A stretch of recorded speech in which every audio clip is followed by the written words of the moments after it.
Are you looking to create workflow rules in Salesforce but not sure where to start?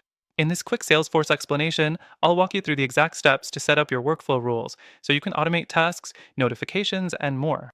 Stick with me to learn how to streamline your Salesforce processes and save time. Trust me, you'll want to see how this can boost your efficiency. Before we dive into the process, did you know you can use Salesforce completely free?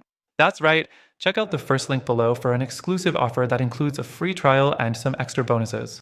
First things first, when you're in Salesforce, go to Setup and type in Workflow Rules in the Quick Find box. Click on Workflow Rules and you'll see the option to create a new one. You're going to want to select New Rule to start your journey. Next thing, pick the object that the workflow rule is going to apply to. You might choose something like Account, Opportunity, or Lead, depending on what you're automating. This is an important step, so make sure you select the right object. Now, let's talk about the rule criteria. You need to decide when the workflow rule should trigger. Salesforce offers options like created, and every time it's edited, or created and edited to meet the criteria. For example, if you want the rule to run every time an opportunity moves to a certain stage, you can select that as your trigger.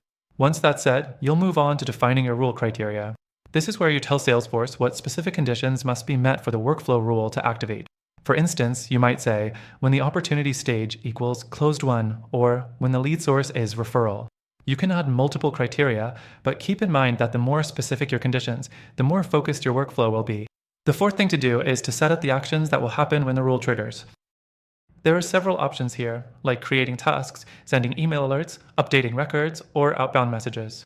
For example, you could set an action to send an email notification to a manager every time a deal is closed or create a task for the sales team to follow up. Next thing, test your workflow rule before activating it. You can do this by manually changing a record to see if the rule is triggered correctly.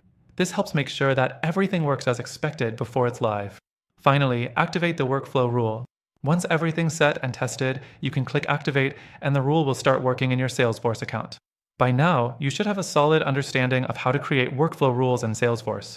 But remember, you can always modify and tweak them later as your processes evolve.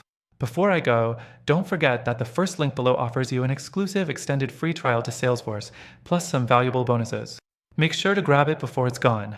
If you found this quick Salesforce explanation helpful, check out the links in the description for more tips on how to optimize your Salesforce experience. Thanks for watching, and I'll see you in the next one.